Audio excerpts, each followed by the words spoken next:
Однажды в Италии молодой мужчина по имени Карло пошел посмотреть футбол с друзьями. Неудивительно, идет чемпионат мира, национальная сборная играет против Англии, вся страна приклеена к экранам телевизора. А когда мужчина возвращается к семье, он застает дома страшную картину. Все вокруг перевернуто вверх дном, на полу в луже крови лежит его жена Кристина с перерезанным горлом, а наверху в том же состоянии его дети – 5-летняя Джулия и 1,5-годовалый Габриэль. Мужчина в шоке, но ему хватает сил вызвать скорую и полицию. Потом он, видимо, совсем потеряв самообладание, выбегает на улицу, кричит, что все мертвы, всех убили грабители. Зовет на помощь. Приезжает полиция, осматривается. Похоже на неудачную попытку ограбления.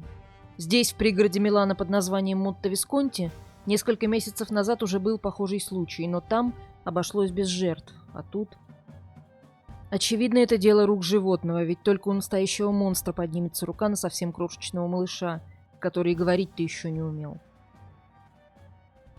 О том, как началась и чем закончилась эта история, и кто на самом деле был монстром из Монте-Висконти, смотрите в этом видео. Однажды в Италии.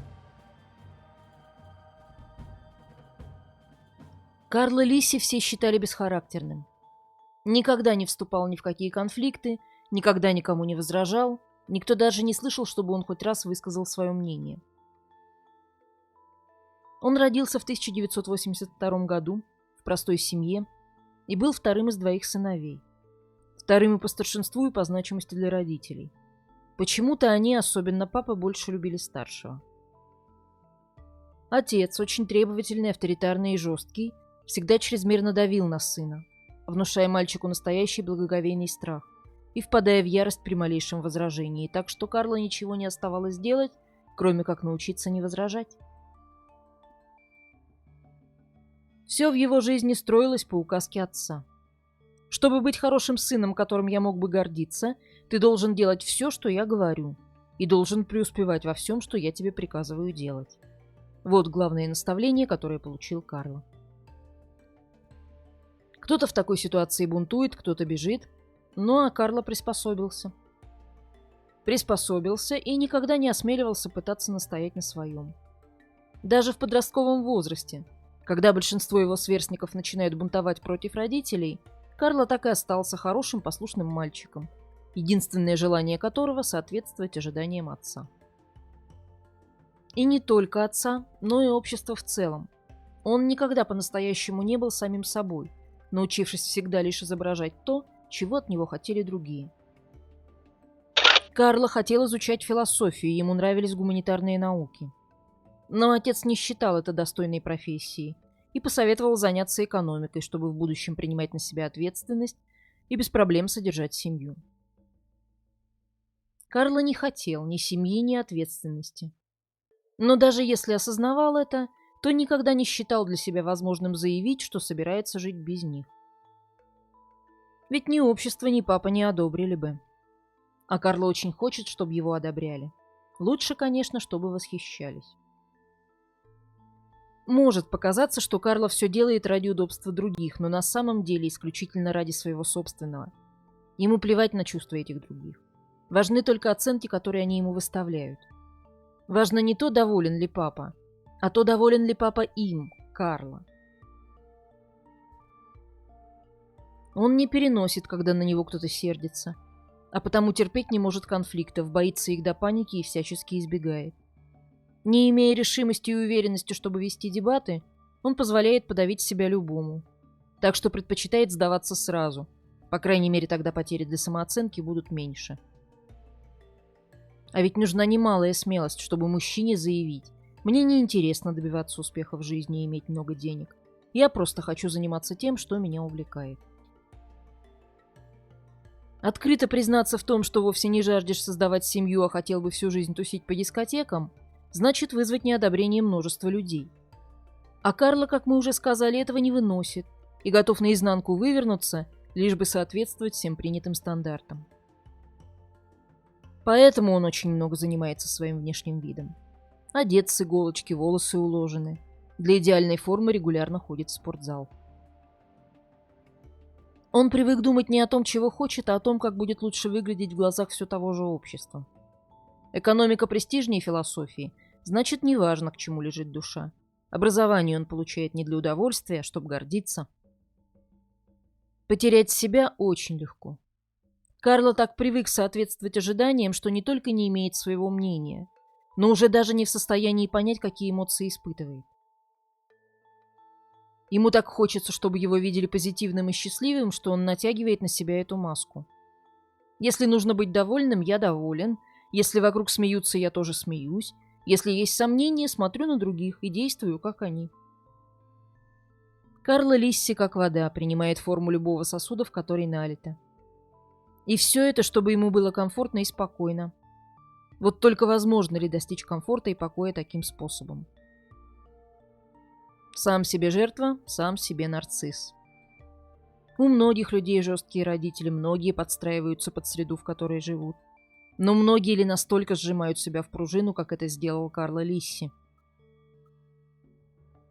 Итак, он изучает экономику, как хочет его отец, в 21 год находит хорошую и постоянную работу в Милане, жизнь устроена, осталось создать семью. Работа, правда, не нравится, а дискотеки привлекают гораздо больше, чем семейные ужины. Но Карло не привык задумываться о таких мелочах, ведь как он должен жить, за него решают другие. И вот, в 23 года он встречает женщину, которая может принять на себя роль такого решающего. Мария Кристина Гомес. Девушка с сильным характером и четкими представлениями о том, чего она хочет от жизни. Никогда не позволяет садиться себе на голову и диктовать, что она должна делать. Энергичная, харизматичная, чтобы настоять на своем, без проблем вступающая в конфликты и дискуссии, в общем, полная противоположность Карло. Детство Кристины было вполне благополучным. Она всегда делала то, что хотела сама, но при этом имела голову на плечах и ни в какие опасные истории не влезала. Наоборот, все свободное время проводила в театре при церковном приходе, где с огромным удовольствием и не без успеха играла. Связь с отцом очень близкая и теплая. Они обожают друг друга, но в противоположность Карло, ведущий в этих отношениях не отец, а наоборот Кристина. Это она берет на себя роль покровителя и защитника. С матерью отношения напряженные, Кристина слишком независима. Зато у нее хорошие организаторские способности и высокое чувство ответственности. Она часто берет на себя подготовку мероприятий, праздников и сборов денег на благотворительность. У девушки масса подруг, которые души в ней не чают. Она любит быть среди людей, любит помогать им. Настолько, что даже волонтерит в Красном Кресте. В 20 лет она нашла работу, тоже постоянную, к тому же неподалеку от дома, так что Кристина не испытывает ни нужды, ни желания выезжать за пределы своего маленького провинциального городка. Она из тех, кто хорошо себя чувствует в своей среде и собирается оставаться в ней вечно. Финансовая независимость, друзья, увлечения, в общем, все в жизни девушки складывается так, как она хочет. Невыполненной пока осталась лишь одна цель – семья. Кристина родилась в 1975 году, она на 7 лет старше Карла. К моменту встречи наших героев ей 30, а ему 23. С одной стороны, 7 лет не так уж много, но с другой... Мужчины вообще взрослеют позже женщин, а Карло и вовсе не повзрослел. Так что жизненные цели у них совершенно разные. Ей пора замуж и рожать. Ему, особенно по итальянским меркам, еще расти и расти на свободном выгуле. К тому же Карло такой расклад по первости даже нравится, его всегда тянуло к женщинам постарше. Общение с состоявшейся и активной девушкой льстит его самолюбию и поднимает его ценность в глазах общества. Кристина легко и с удовольствием принимает за любимого решение, как это делал его отец. В общем, все как Карло привык. При знакомстве первую инициативу тоже проявила Кристина, что называется, положила глаз. Поначалу сомневалась. Все-таки разница в возрасте. Но потом решила не обращать внимания на предрассудки. Они встречались в театре, она на сцене в главной роли, он осветитель, направляющий на нее прожектор. У Карла была возможность рассмотреть ее, и то, что он увидел, ему понравилось. Искрящаяся, эксцентричная, сексуальная. Неизвестно, отдавал ли парень себе отчет в том, что между героиней мюзикла и реальным человеком может быть разница. Но чувства вспыхнули, как бенгальский огонь. Поначалу все идет как по маслу. Они отлично ладят, им хорошо вместе.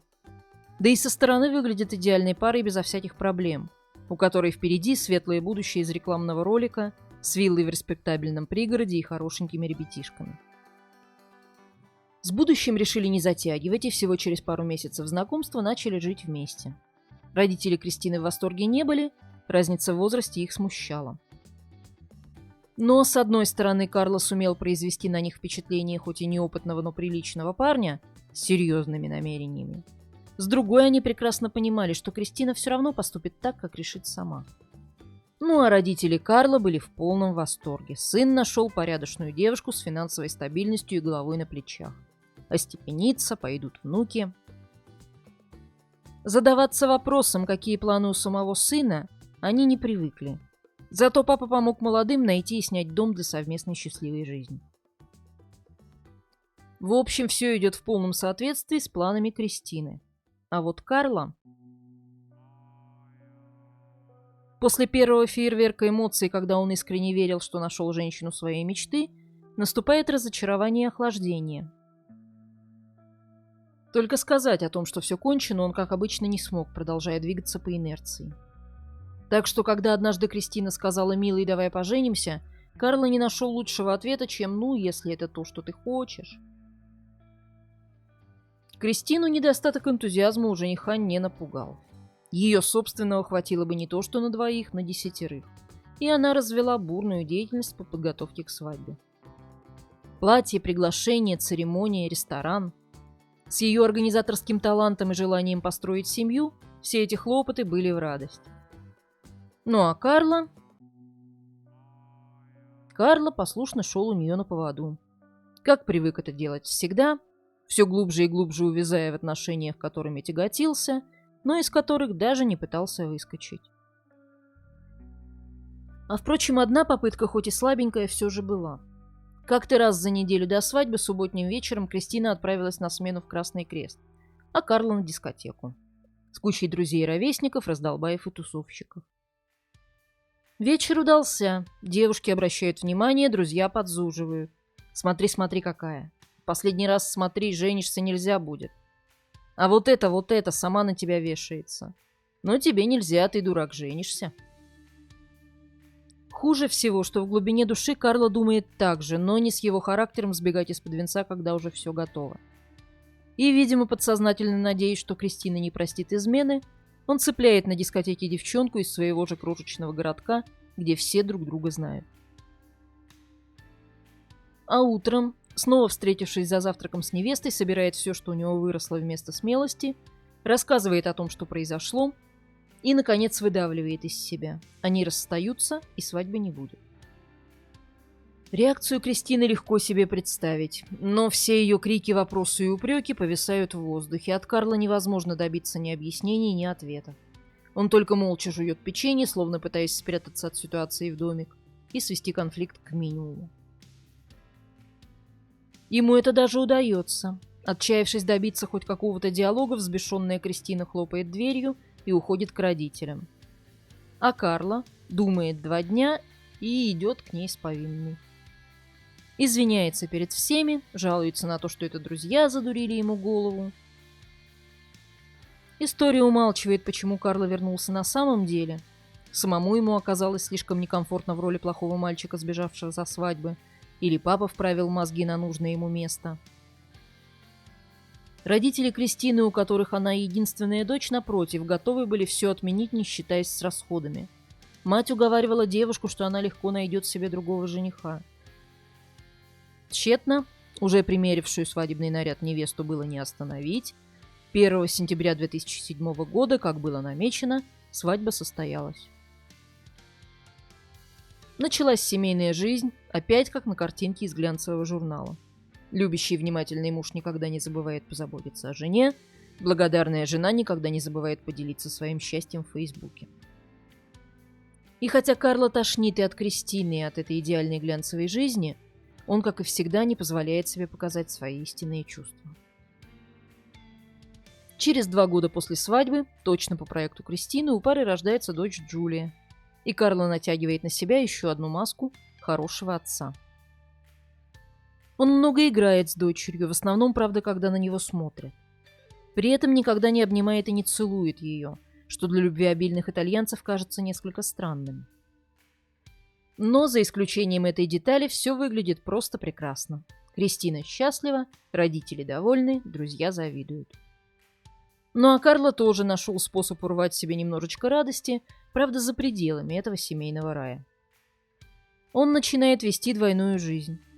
На работу ему приходится ездить за 35 километров в Милан, зато там, вдали от дома, он отрывается по полной.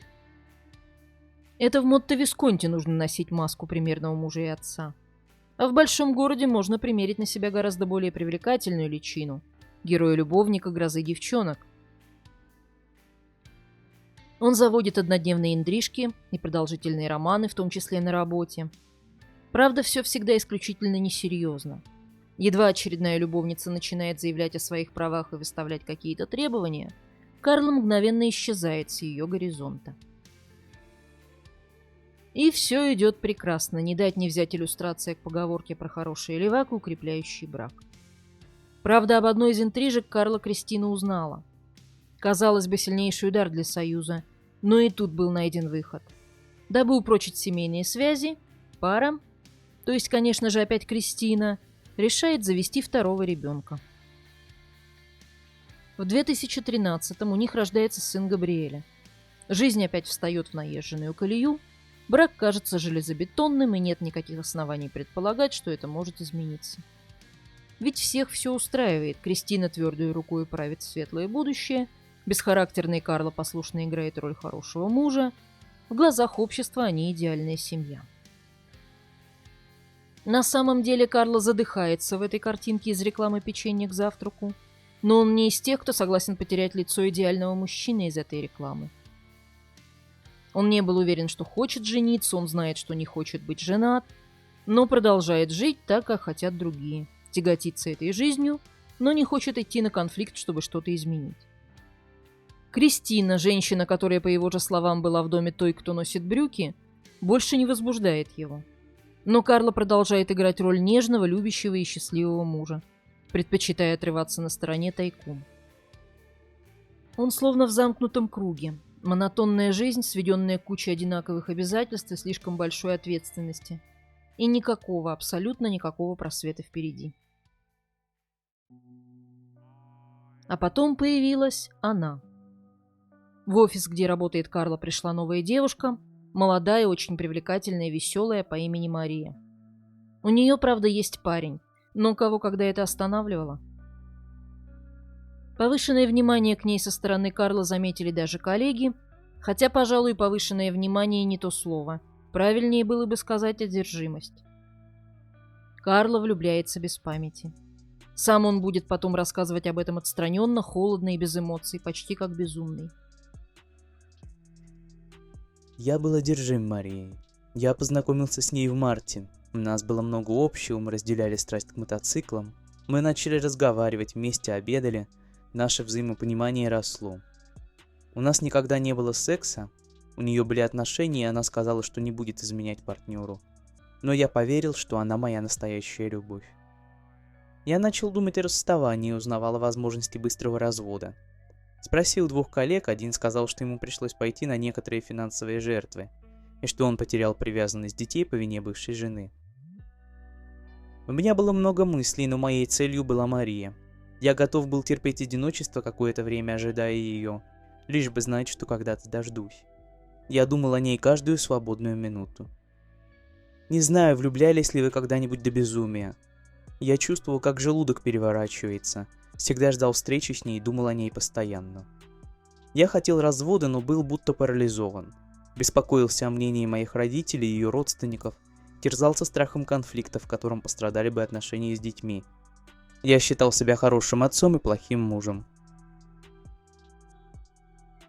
Итак, Мария ответила Карло отказом, объяснив его очень просто. Она не собиралась связываться с обремененным детьми женатиком. Совпадение или что Карло так заклинило на той, которая отвергла его? Психологи говорят, именно неразделенность стала причиной такого неудержимого чувства. Это дома Карла Рохля, никогда ни на чем не смеющий настоять, а в Милане он ловелас, не знающий отказа. И он хочет получить Марию. Настолько сильно, что вы не поверите, даже готов что-то для этого сделать. Ну, то есть как сделать? Карло рассказывает, что якобы перед трагедией он пытался поговорить с Кристиной и объяснить ей, что происходит. Я сказал ей, что несчастлив, что влюбился в другую девушку. Она не могла поверить, потом сказала, что ненавидит меня, что я разрушаю хорошую семью. Многие, правда, сомневаются, что такой разговор действительно состоялся, но что Карло думал о разводе – чистая правда. На его компьютере был обнаружен поиск в интернете по ключевым словам «быстрый развод» и «развод без адвоката». Вот только, похоже, результат исследования Карло не понравился. Во-первых, придется как-то сказать Кристине, а он терпеть не может конфликтов. Во-вторых, какой удар по имиджу. Из примерного семьянина превратиться в бросившего семью ради любовницы Дон Жуана. Ну и в-третьих, цитата, «после развода дети все равно остаются». В общем, масса неудобств ради сомнительной видимости свободы. Не лучше ли просто стереть все начисто окончательно, а потом начать писать жизнь с новой страницы? И бесхарактерный Карло выбирает другой вариант, который кажется ему гораздо более выгодным и, что самое удивительное, более легким. Чтобы не становиться предателем-разведенцем, он станет мучеником-вдовцом.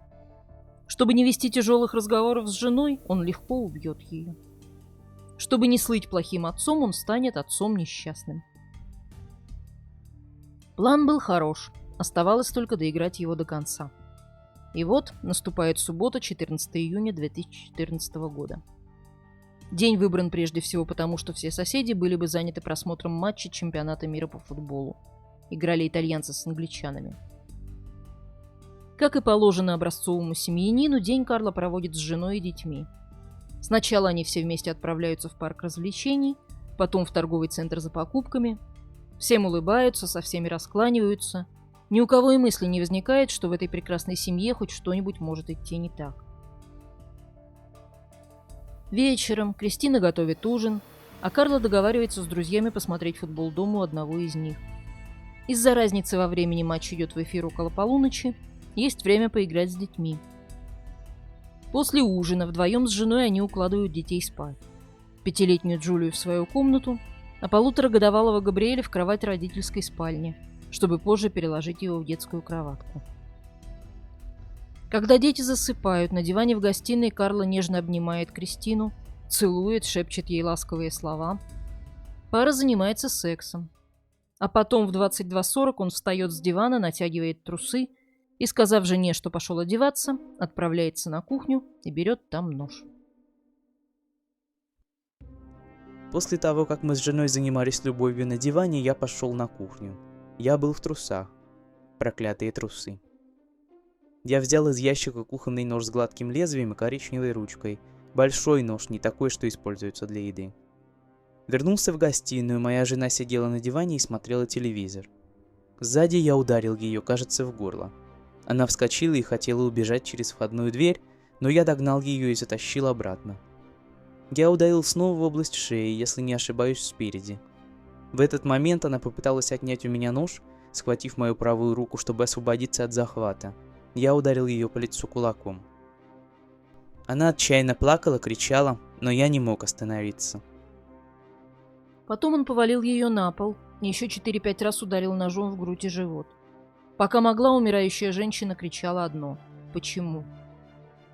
После того, как Кристина умерла, Карло поднялся на верхний этаж в комнату 5-летней дочери.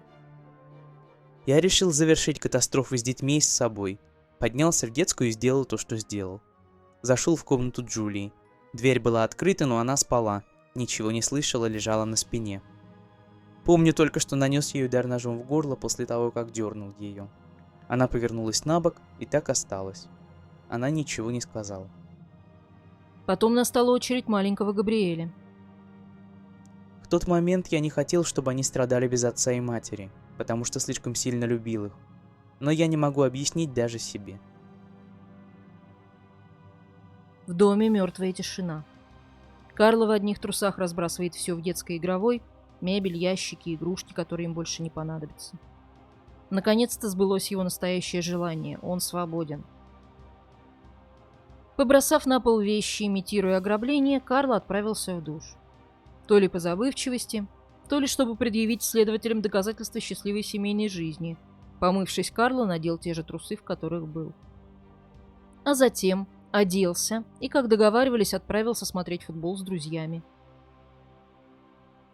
Он спокойно вышел из дома, спокойно сел в машину. По дороге выбросил испачканный кровью нож в канализационный люк. Друзья потом расскажут, что в тот вечер не заметили ничего необычного. Карло выглядел, как и всегда. Ни один волос не выбивается из прически, на губах улыбка. Вел себя так же, как все. В перерывах спокойно пил и общался, громко радовался, когда забивали. Он даже отправил жене сообщение: «Эй, Крис, смотришь матч?» Потом обнял друзей, многие из которых тоже были отцами семейств, и так же, как все, отправился домой. В 2 часа ночи он возвращается, ставит машину в гараж, меняет ботинки на тапочки, поднимается наверх. Войдя в гостиную, кричит, зовет на помощь, звонит в скорую отцу, которому первому излагает версию ограбления. Тот верит, как чуть позже поверят и все. Соседи, родственники, родители Кристины, даже мэр города. Все будут сочувствовать ему, жалеть, пытаться поддержать и утешить. Только полицейских терзают смутные сомнения. Версия с ограблением как-то не выстраивается. Следов взлома нет. Сейф открыт без царапин, будто ключом. На столе остался лежать кошелек с деньгами. Отец погибшего семейства ведет себя странно. Он холоден, отстранен, здраво мыслит и прекрасно контролирует себя. Конечно, не все горюют или переносят шок одинаково. Кто-то плачет и кричит, кто-то наоборот впадает в ступор и сидит, обхватив голову руками.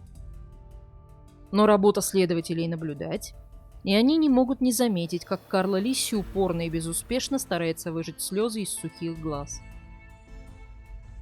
При этом зачем-то царапает собственные руки, бьет по ним кулаками. А на кистях заметны раны, которые похожи не на царапины, а скорее на порезы. Полицейские видали всякое и привыкли прежде всего подозревать выживших. Так что под предлогом оказания медицинской помощи Лисси отправляют в машину скорой, просят раздеться. И на его трусах обнаруживается кровь. Он говорит, что испачкался, когда трогал тела, но пятна почему-то не спереди, а, извините, несколько ниже спины. Должно быть, не просто было так извернуться, чтобы прикоснуться к трупу именно этой частью тела. К тому же пятна явно не следы прикосновения, а брызги. Той же ночью на место прибывают судмедэксперты. Они подтверждают, это не грабеж. Педантичный Карло то ли поленился устроить настоящий беспорядок, то ли пожалел портить вещи, которые сам же покупал. Казалось, они были не разбросаны, а аккуратно разложены по полу. Лисси забирают в участок на допрос, где он продолжает озадачивать следователей. Сначала он просит заказать ему пиццу и пиво, а потом просто засыпает. Спокойным сном человека, у которого нет никаких проблем и пятен на совести. Расслабленного, безмятежного и беззаботного. Можно сказать с уверенностью, впечатление на следователей Карло произвел. Хотя и вряд ли именно такое, на какое рассчитывал. Пока он спит сном праведника, полицейские обзванивают его коллег и расспрашивают их о жизни Карла в офисе. Так всплывает история с Марией. С ней разговаривают, и девушка в выражениях не стесняется. Она рассказывает обо всем. И о навязчивых ухаживаниях коллеги, и о своем отказе. И даже о том, что теперь, несмотря на то, что Карло уже свободен, она еще больше уверена, от таких, как он, нужно держаться подальше. С этого козыря карабинеры и зашли, когда снова вернулись к допросу выспавшегося, наконец, Карла. Услышав, что даже теперь, когда он больше не женат и бездетен, Марии он отвратителен, Карло сломался. Так хорошо простроенный план рухнул по такой нелепой причине. Его, прекрасного и совершенно свободного, отвергли. Он снова попросил пить, на этот раз воды, а не пива. Отвел карабинеров к канализационному люку, куда выбросил большой кухонный нож, которым убивал. И рассказал, как все было. Поначалу Карло попытался представить все как порыв ярости, рассказывал, что якобы сообщил Кристине о своей влюбленности. Та отреагировала со злостью, влепила ему 2 пощечины, и поэтому он потерял контроль над собой. Но потом бесхарактерный сознался, что готовиться к убийству он начал за неделю, так что ни о каком аффекте речи быть не могло. Его рассказ занял всего 20 минут. В конце прокурор спросил, разве развод не был бы лучшим решением? Вот тогда-то с безмятежным видом и спокойной интонацией рассудительный Карло и объяснил. Развод ничего бы не решил, потому что дети все равно остались бы. Карло Лисси не хотел больше обязательств, не хотел мороки с разводом, алиментов и отцовства по воскресеньям. Он хотел жить красиво и беззаботно, как жил до встречи с Кристиной, снимать девчонок, может быть, бросить работу и найти другую. Он просто устал всегда склонять голову и подчиняться чужой воле. Как это ни ужасно звучит, он в первый раз в жизни проявил характер и сделал не то, что от него ждали. Вот только, как и всегда, ему не хватило характера, чтобы принять на себя ответственность за это решение. Нести его последствия, платить за свои ошибки. И он, не желая обременять себя неудобствами с разводом, с легкостью обменял чужие жизни на свой комфорт. В конце допроса Карло попросил для себя максимальный срок. Следователи сочли эти слова работой на имидж. В их искренность не поверил ни один специалист. Все психиатры считают Карло Лисси нарциссом, лишенным даже намека на эмпатию и абсолютно неспособным к раскаянию. Находясь под следствием, Карло остается здравомыслящим, холодным и отстраненным. Он в одиночной камере, за ним постоянно наблюдают, но в этом нет особой нужды, арестант ведет себя совершенно спокойно и трезво. С ним работает психиатр, жестокость преступления наводит на мысль о безумии. Врач копает глубоко, но не может обнаружить ничего, за что можно было бы зацепиться. Детство нормальное, никаких особых травм, никаких трагедий. Тем невероятнее спокойствие Лисси, который на допросе не забывает попросить себе пиццы и пивка, а едва оказавшись в камере, отказывается от успокоительных лекарств, заверив всех, что вовсе не собирается накладывать на себя руки. Он лишь слегка волнуется, когда вспоминает о детях, но и эти моменты настолько редкие и мимолетны, что психиатры убеждены, никакого раскаяния он не испытывает. В беседах с отцом он скорее деловит, чем опечален. Рассуждает о том, удастся ли избежать пожизненного и стоит ли подавать апелляцию. Отец Карло, сам попавший в больницу из-за шока после происшедшего, не в силах поверить, что его сын, всегда такой послушный и положительный, уничтожив одну семью физически и еще 2 морально, не испытывает никаких угрызений совести и думает лишь о том, как облегчить собственную участь. Но факт остается фактом, вот только никто не может понять, откуда на фоне относительного благополучия взялась такая абсолютная жестокость. Был стресс из-за дома, работы, уборки. С моей женой не ладилось, я не был доволен.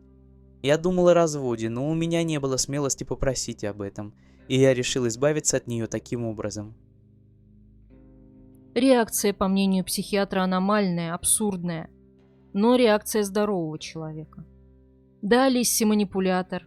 В бреду всемогущества он решает жить или умереть 3 людям, но, вынося им приговор и приводя его в исполнение, он понимал, что делает, и был в состоянии остановиться, просто не посчитал нужным.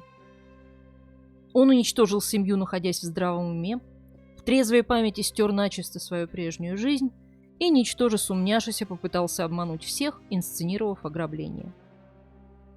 Да, я был уверен, что мне это сойдет с рук, когда разыгрывал этот спектакль. На это надеялся. Потом, когда он понял, что его уловка не сработала, Лисси попытался разыграть другую карту, прикинуться сумасшедшим. Но у психиатров нет сомнений, их подопытный совершенно здоров. Вердикт окончателен. Карло Лисси вменяем, он не душевно больной, а просто инфантильный, зависимый и антисоциальный человек. Он никогда не просил прощения у родителей Кристины, потерявших по его вине единственную дочь и внуков. Хотя ему дали возможность позвонить им из тюрьмы, эту обязанность принял на свои плечи отец Карло. Карло Лисси был приговорен к пожизненному заключению. Его адвокат подал апелляцию, но Карло отказался от нее, написав судьям, что считает приговор справедливым. и извинился за то, что отнял время. Он не хочет спорить, не хочет доказывать, не хочет борьбы. Теперь ему нужно одно, чтобы его оставили, наконец, в покое. Оказывается, для того, чтобы бороться за свою свободу, да просто для того, чтобы на свободе жить, нужно иметь больше характера, чем чтобы убить своих собственных детей. У Карла столько нет. И тюрьма для него в своем роде идеальное место. Здесь ему не нужно принимать решения, на нем нет никакой ответственности, он не должен больше никого из себя изображать. В тюрьме у него, наконец, появилась возможность изучить философию, и он получил университетский диплом. Сегодня его описывают как раскаявшегося 40-летнего мужчину, говорят, что он стал другим человеком и является образцовым заключенным. Похоже, он снова спрятался за маску идеального соответствия требованиям, которые к нему предъявляются. Однажды в Италии